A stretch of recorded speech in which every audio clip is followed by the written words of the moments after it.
Bismillah ar-Rahman ar-Rahim. Distinguished participants, ladies and gentlemen, Assalamu alaikum wa rahmatullahi wa barakatuh. Very good day to all of you. At the outset, let me express my deep thanks to His Excellency Dr. Junaid Zaidi for inviting me to deliver a presentation today within the framework of COMSAT's lecture series. My presentation today will be on the South-South cooperation for socio-economic development of the South, the experience of SESRIC. I will start with a brief on the concept, history, features, principles, and modalities of the South-South Cooperation Initiative.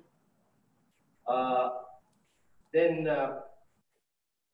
I will talk about our center, SESRIC, the mandates given to SESRIC since 4 decades ago. And I will brief you also about the main features of the OIC member countries, the countries or the group of countries which SESRIC is dealing with or providing its services to.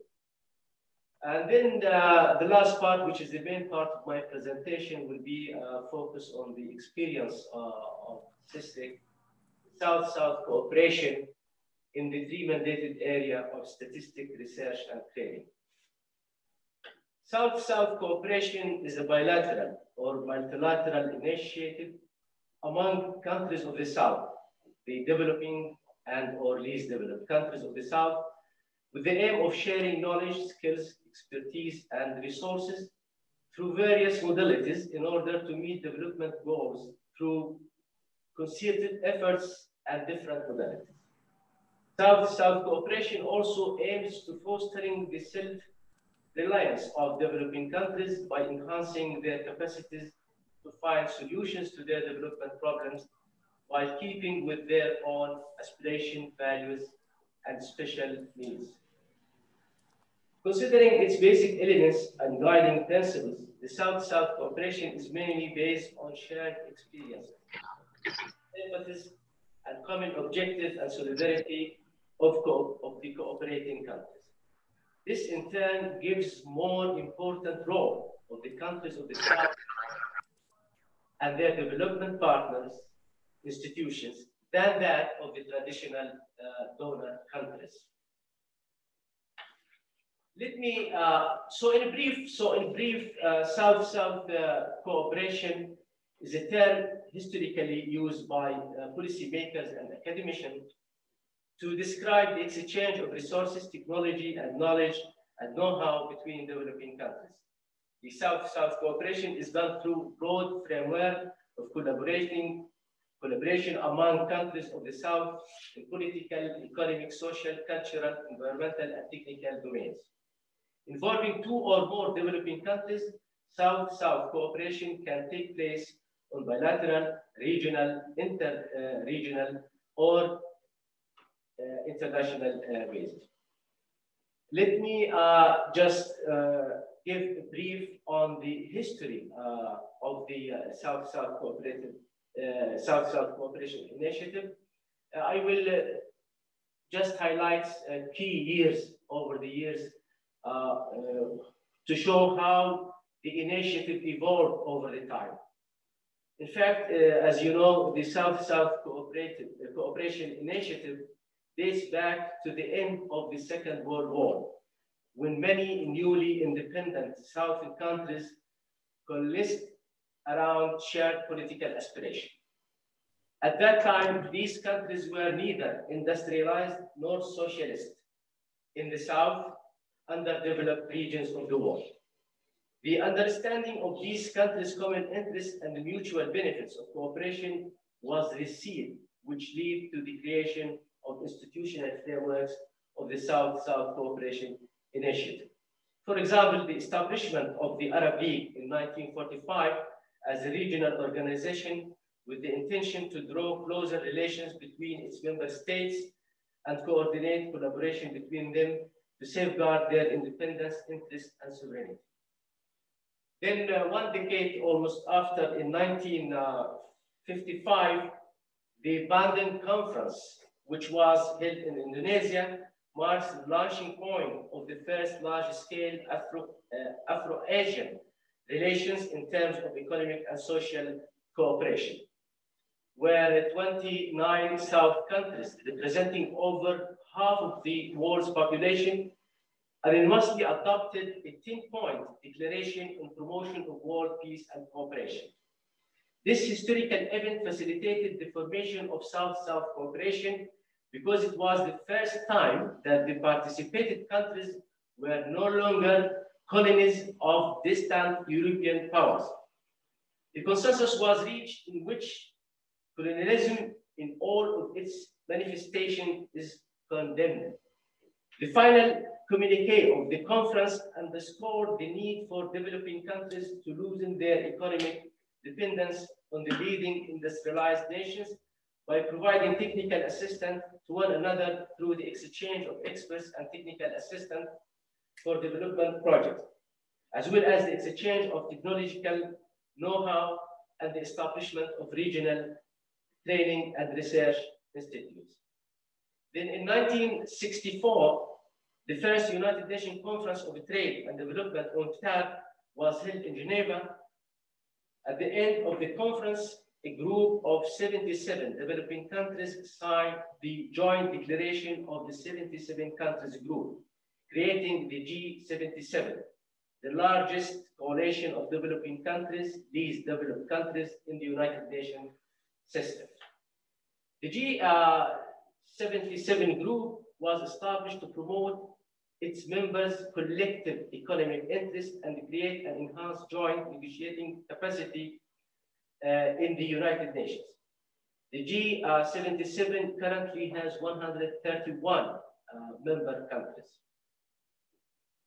Then almost again, one decade after, in 1978, the first high-level United Nations Conference on South-South cooperation, the Conference of Global South on Technical Cooperation among Developing Countries, which was held in Buenos Aires, resulted in the adoption of Buenos Aires Plan of Action, CAPACITIES, for promoting and implementing technical cooperation among developing countries.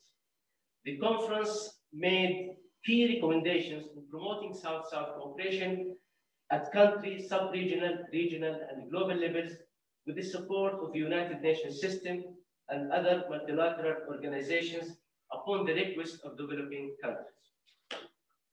In 1989, at the 9th Non-Aligned Movement Summit meeting, over 100 countries not formally attached to any major economic power group decided to establish an international organization originally known as the Group of South-South Consultation and Coordination. Then in 2009, the high-level United Nations Conference on South-South Cooperation in Kenya, which was convened on the occasion of the 30th anniversary of the first United Nations Conference in 1978, resulted in the Nairobi outcome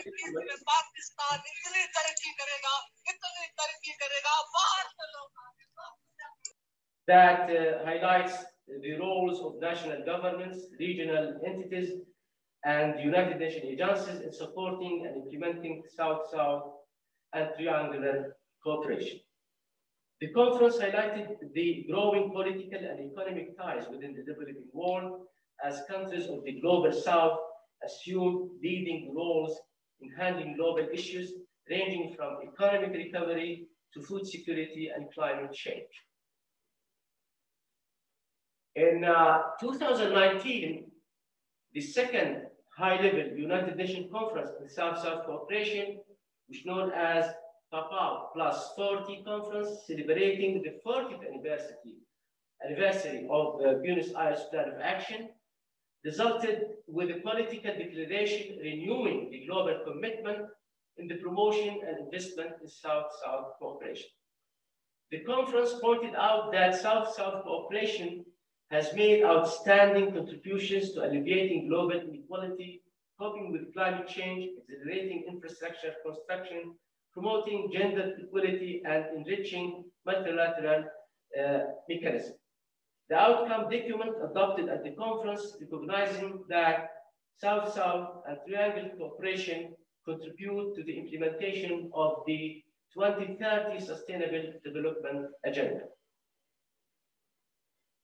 Now, let me just brief you on the specific features of the South-South cooperation. South-South cooperation focuses on the development efforts of the countries of the South through different modalities, and South-South has several specific features.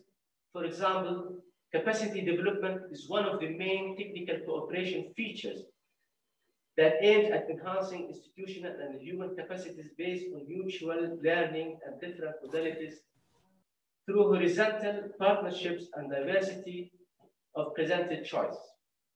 Drawing on regional and national resources, South-South technical cooperation delivers superior value for money and higher cost effectiveness relationship. Given the scarce resources and the horizontal relations between the partners, South-South cooperation is a demand-driving type of cooperation where it is more aligned with the recipient's priorities and needs.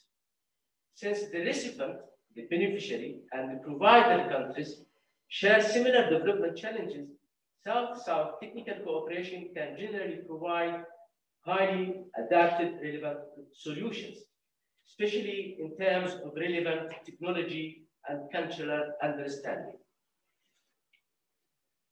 Within South-South cooperation context, there are some principles that could or should be highlighted, like the non-interference in internal national interests of issues, considering sensitivity of a specific context, promoting self-sufficiency, respect of independence and national sovereignty, ensuring equality between partner countries, preference for the use of local resources, diversification of ideas, simplicity and speed of implementation, more flexibility, preservation of diversity and cultural identity, and these factors are further strengthened by their adaptation to national priorities.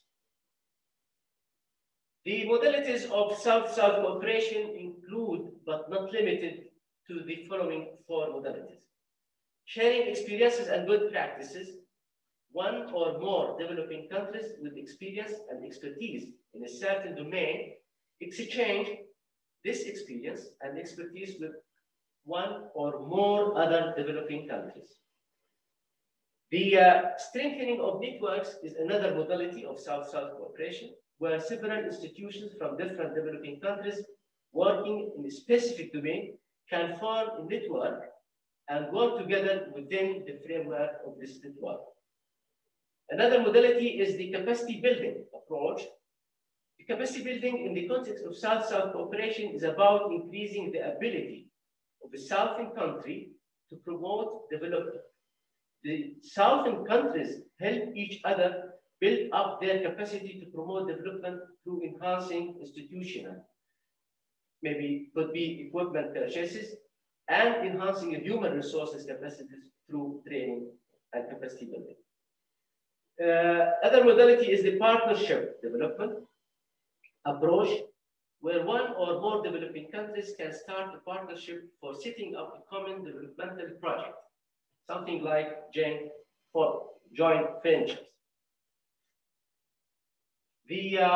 Now I will go to the main part of my presentation today, where I will talk about our center SESRIC and how SESRIC over the last 4 decades contributed to the efforts towards enhancing the South-South cooperation among the OIC member countries. As some of you may know, SESRIC is the acronym of a little bit long name of our center, which is Statistical, Economic, and Social Research and Training Center for Islamic Countries, well known within the OIC family as SESRIC. This picture is our headquarters in Ankara. SESRIC is a subsidiary organ of the Organization of Islamic Cooperation. As you may recall, the Organization of Islamic Cooperation has many institutions, almost around 38 institutions classified under 4 categories: subsidiary organs, specialized organs, affiliated organs, and standing committees. And we are one of the 6 subsidiary organs of the OIC. Our center has been established in accordance with the resolution adopted by the 8th Islamic Conference of Foreign Ministers of the OIC, which was held in Tripoli, Libya in May 1977. And then 1 year after, in June 1978, we started our operations in Ankara, hosted by the Republic of Turkey in the capital, Ankara. Now, at that time, SESRIC has been given the mandate to work in 3 broad areas. These areas are statistics, research, and training, which are reflected in the title of the center. So as you see, these 3 mandated broad areas are related to each other, because if you want to make any intervention, call it promoting cooperation, conducting programs, projects, whatever, first of all, you need the information and the statistics. So this is the first mandate of SESRIC. We are collecting the needed and necessary, reliable, and up-to-date statistical and information about our member countries, the group of OIC 57 member countries. Then we analyze these statistics, which is the process of the research.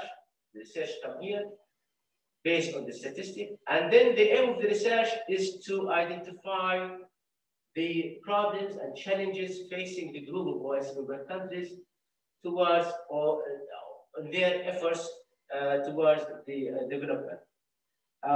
We are researching in both the social issues and the economic issues.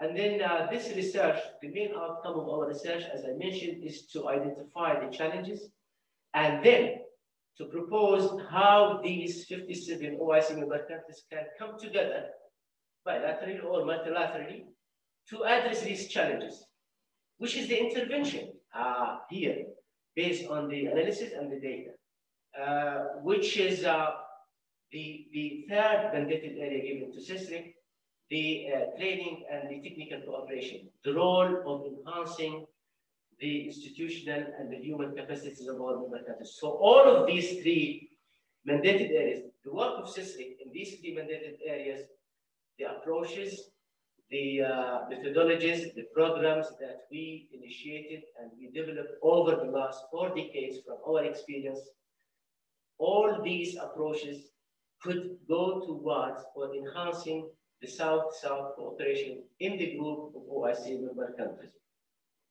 Now, just to give you a very, very brief, on the feature of the group of OIC member countries, the 57 OIC member countries. This is important. Why?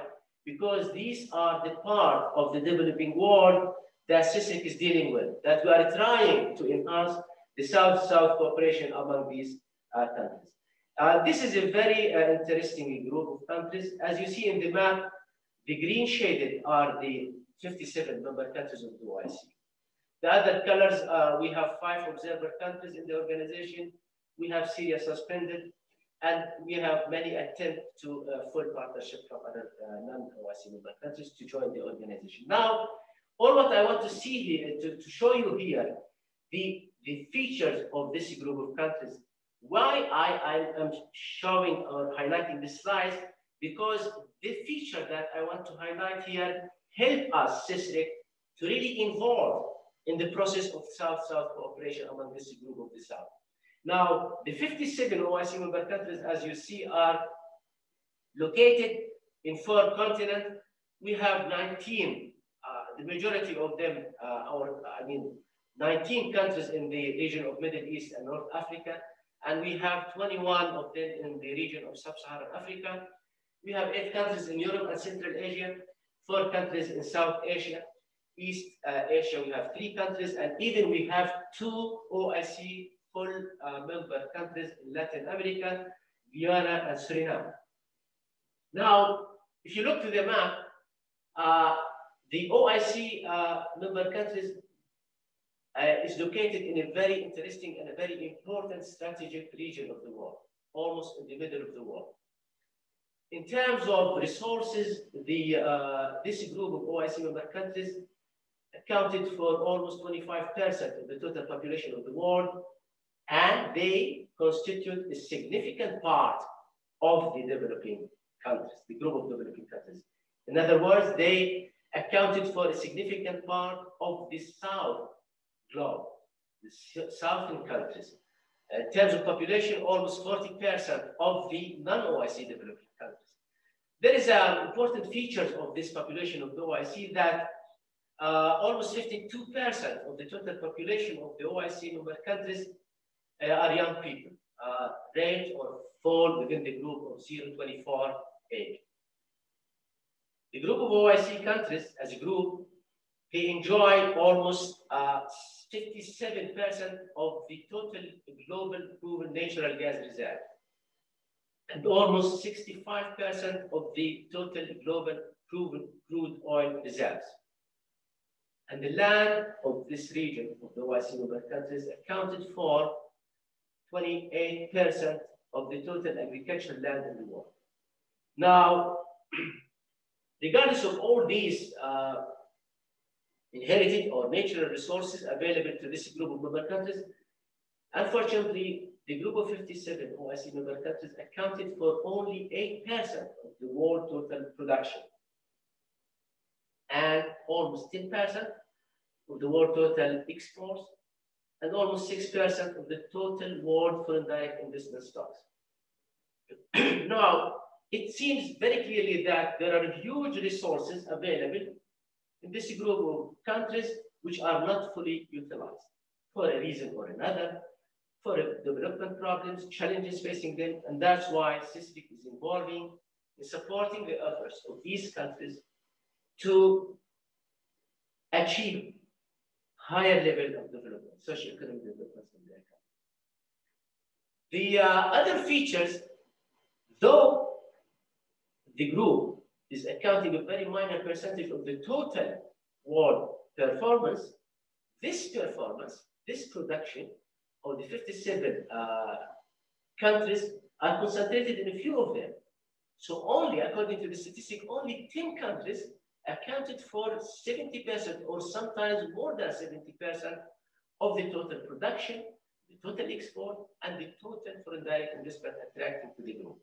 So now, this is the main features of the group of OIC member countries is that it is a highly heterogeneous group of countries. There are different, significant, different level of development. We have some member countries among the most richest countries in the world, like Qatar, and we have many countries among the most poorest countries in the world. So the 57 OIC member countries are at different development level. And this by itself could be an advantage for SESRIC. It opened to us a wide range for practicing South-South cooperation among these member countries. Though this features from the economic point of view is a negative feature. Why? Because with this feature, it is difficult technically to bring these 57 OIC member countries together in any scheme of economic integration, like free trade area, custom use, or common market. It's difficult because the GDP, the gross national income of the richest OIC member countries is equal to more than 300 times the gross national income per capita of the poorest country. So technically, it's difficult to bring these countries together in any kind of economic integration time. But since they are at different level of development, it gives us a wide range to practice South-South cooperation, to facilitate the transfer of knowledge and experience and best practices from those countries who are doing very well to those countries who are in need to such experience and best practices. So now, let me just start with the experience of SESRIC in the domain of South-South cooperation. I'm sorry?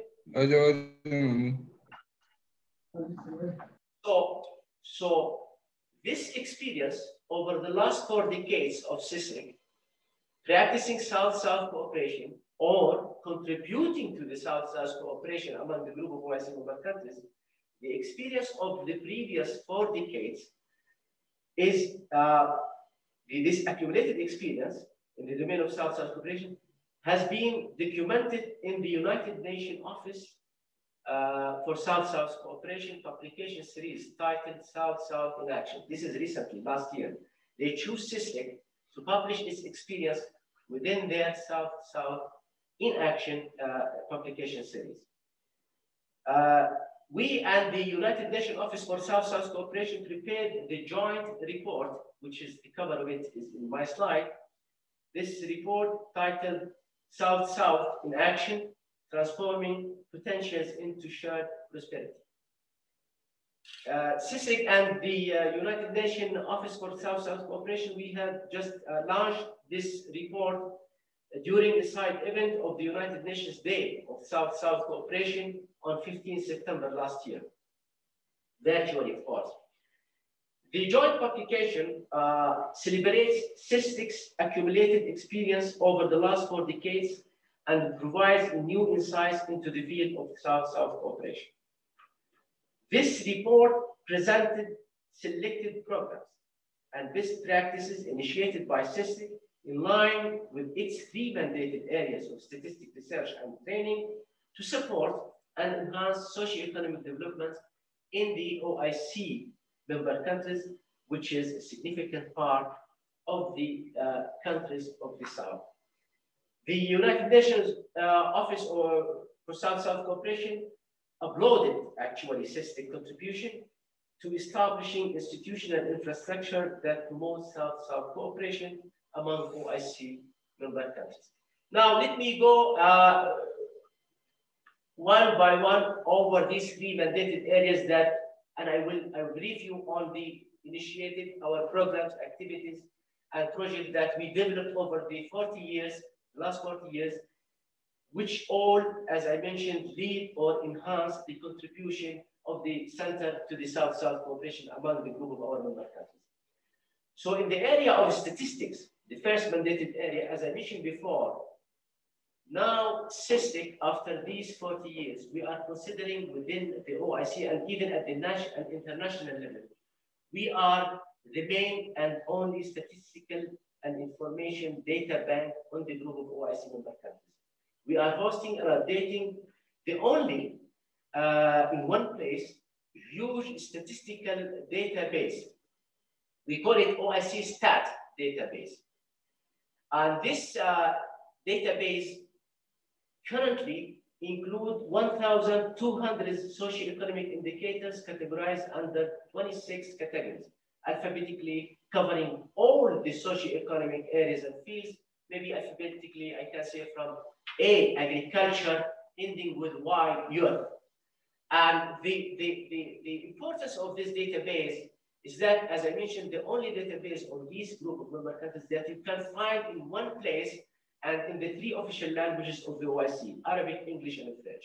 And our team here in the center is updating this database always to keep and to host the necessary and needed statistical data and information that help the member countries be aware and know of each other's 3 things, each other's potentials, capacities, and needs. And this is necessary for practicing the South-South cooperation. Because if you want to bring 2 countries or more than 2 countries in any kind of program or project, modalities of South-South cooperation, these countries you should know about each other capacities and needs. You see. Then, in addition to this huge database, we are assuming the role of the only one cooperation forum within the OIC framework in the domain of statistics. We call it the OIC-Statistical Commission.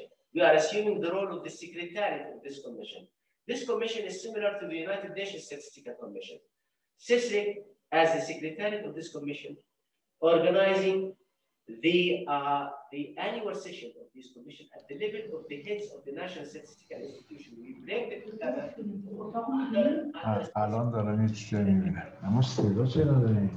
under specific cooperation agenda.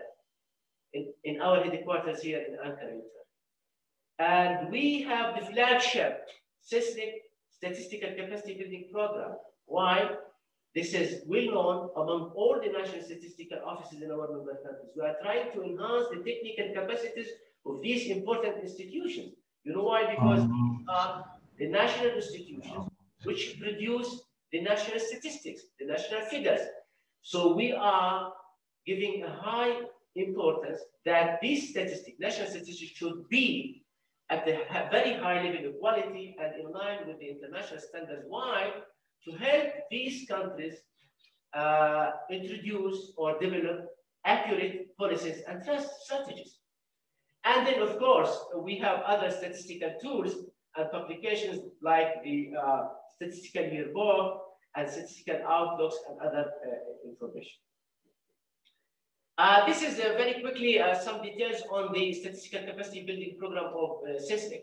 We created in 2007, we initiated in 2007, and we are sending every 2 years a very simple questionnaire to all the national statistical institutions, asking them to identify a list. We have a list of technical statistical aspects, just to identify to us whether they have the capacities to provide the training on these technical aspects, or they need that training. And then when we receive the responses, we match the needs and the capacities by sending experts from the countries who have the capacities to those countries who need that training for short-term training, statistical training courses, maximum 1 week, and we cover the cost of the experts from our budget.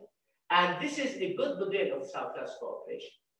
You know, we are facilitating the exchange, the transfer of the knowledge and experience and best practices in one of the very important domains, which is statistics, which help our member countries to produce the quality and reliable statistics for their policymakers to develop accurate policies. Of course, we implement this program in different 3 modalities.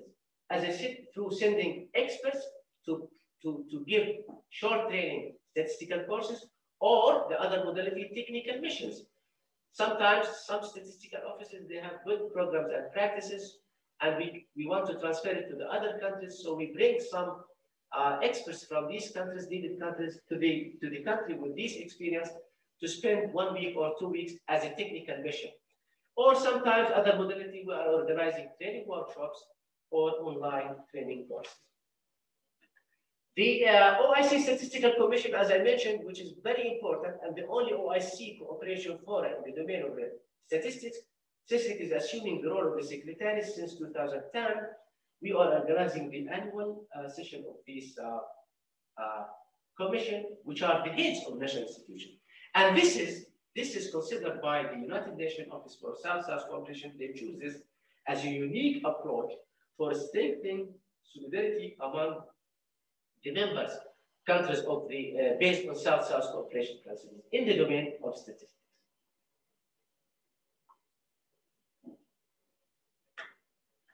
Now, when we come to the research, as I mentioned, the statistic by itself is not enough.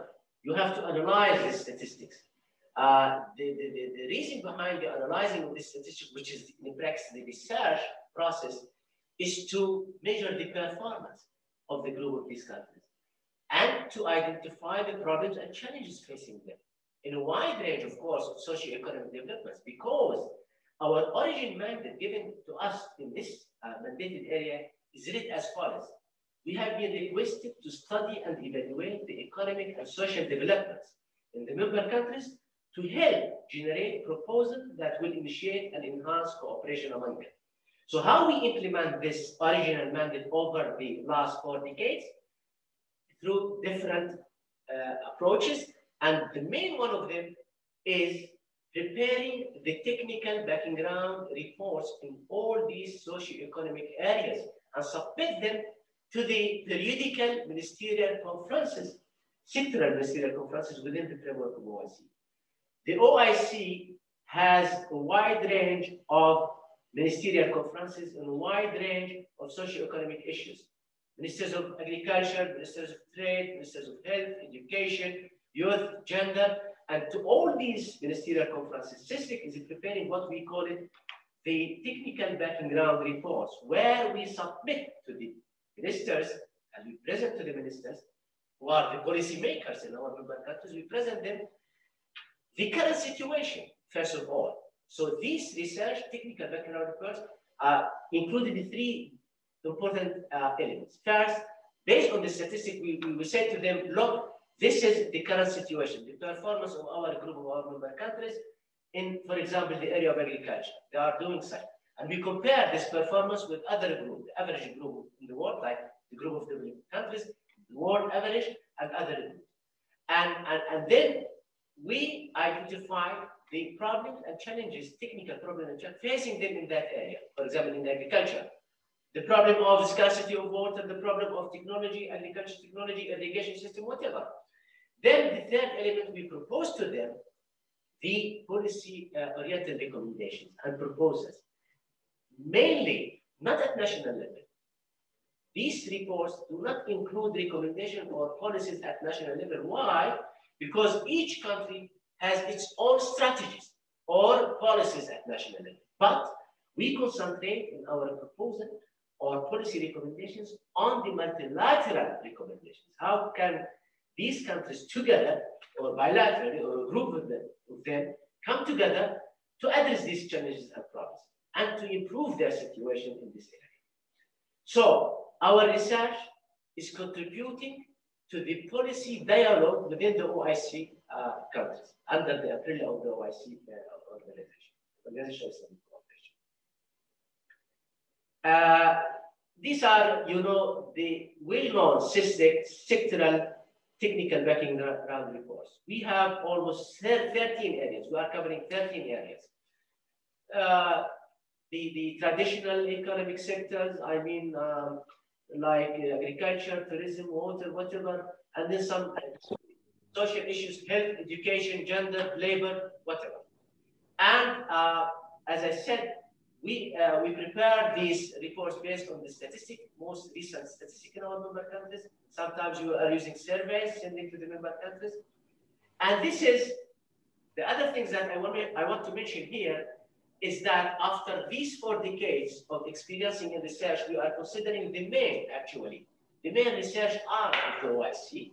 SESRIC is the only OIC institutions which submit to the ministerial conferences such kind of technical reports.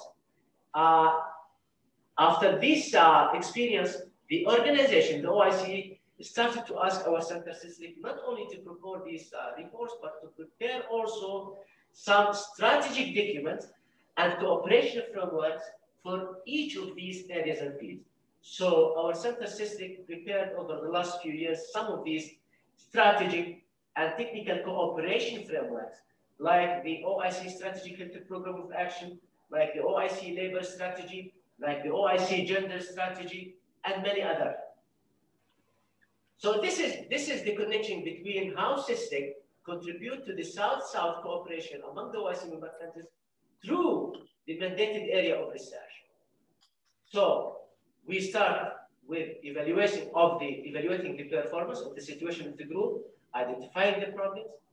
Sometimes you are highlighting in our reports some success stories from some member countries in order to facilitate transferring them.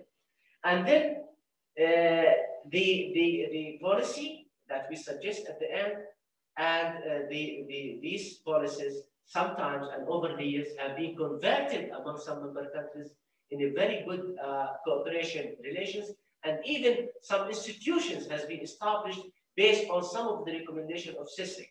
Some of the Islamic Development Bank unit like the International Islamic Cooperation for Export Financing, IFTC, this was in the 80s and 90s, is a proposal by SESRIC, for example. The OIC Stock Exchange Forum also is a proposal by SESRIC, and many others.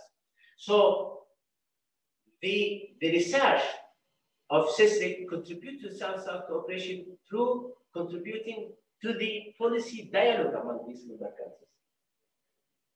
Now, the third mandated area, which is the training and the technical cooperation, which is the most direct area. All our initiatives and programs here directly shows our efforts towards enhancing the South-South cooperation among our member countries. Now, we have what we call the matching needs and capacities short training courses. This is, I gave the example on the statistics, but not only statistics. We have 23 specific sectoral areas of matching needs and capacity, like central banks, agriculture, health, stock exchange, public audit, railway, diplomacy, tourism, environment. These are some examples of them, 23. What we are doing there, as I said to you, we have very simple questionnaires. We call them the needs and capacities questionnaire of our member countries. By the way, they are all available on our website in 3 languages of the OIC. But we are sending periodically these questionnaires to the relevant national institutions and ministers in our member countries, asking them in each area to define to us what kind of technical issues they need training or capacity building, or the opposite, what kind of these technical aspects that they can provide the training on them. And then when we receive the responses, we match them. And we are sending experts, as I said before, for what we call them short training courses, short-term training courses. Just for example, I mean, I will mention some of the examples later. If, for example, some countries in sub-Saharan Africa who are producing cotton, for example, we have cotton training program. They want to... Hello, excuse me. Can we have some more time for question and answer also? Yes, after I will finish the presentation. Can you please do it quickly? I have 3 slides maybe only. Anyway, okay, quickly. Thank you. So thank you. This is the example. So we are sending some experts from national cotton institution from member countries like Turkey or Pakistan or Egypt to those countries to group. So this is one of the modalities. The modalities of this training capacity building program, I have mentioned it before: short training courses, study visits, and training workshops. Just to mention this, why I want to mention this, this is a flagship program of SESRIC. We are assuming the implementing body, executing body of this program. This is an OIC program, OIC vocational education. Vocational education is important, as you know, in our member countries. Why? Because we will not just depend on the conventional or the official education. We need technicians. We need technicians, especially in the manufacturing and service sector. So this program aims to improve the VET sector in our member countries. We have again different modalities, and we have for this program the strategic roadmap every 5 years. Just for this program, I'm pleased really to inform you that this program, the OIC-VET program, has been recently highlighted by the United Nations Office for South-South Cooperation in volume 3 of their publication titled Good Practices in South-South and Triangle Cooperation for Sustainable Development as a modality towards the achievement of Sustainable Development Goals SDG 4 on quality of education. Of course, we have other technical cooperation modalities, like we are hosting networks, some networks among the OIC member countries, some portals like OIC Health Portal, OIC Water Portals, the OIC Occupational Safety and Health Network, and other networks. And we are signing MOUs with all our partners, which I showed you in my last slides. But the very important thing that I want to mention here, in the technical cooperation modalities, we are contributing to long-term transferring capacity and expertise program, which we call the reverse linkage program. We contributed them together with the Islamic Development Bank. Just to mention, we have contributed to the reverse linkage project between Pakistan and Turkey on earthquake seismological research. We also contribute to the reverse linkage project between Turkey and Bangladesh on developing the capacities of cotton, and the reverse linkages between Turkey and Sudan on the development of the African City of Technology. Now, if you ask me, we are not alone while we are implementing all our activities and initiatives. We have strategic partners, and we classify them under these 4 groups. First, according to the priority, the national institutions. Our main partner are our national institutions in the member countries. The second partner is the other OIC institution working in the similar domains with SESRIC. And we have the international institutions, especially the UN agencies. We have a very good technical cooperation with all the United Nations agencies, and sometimes with some active NGOs as civil societies in our member countries. I would like to stop here my presentation in here. I would like to thank you all for your kind attention. Thank you.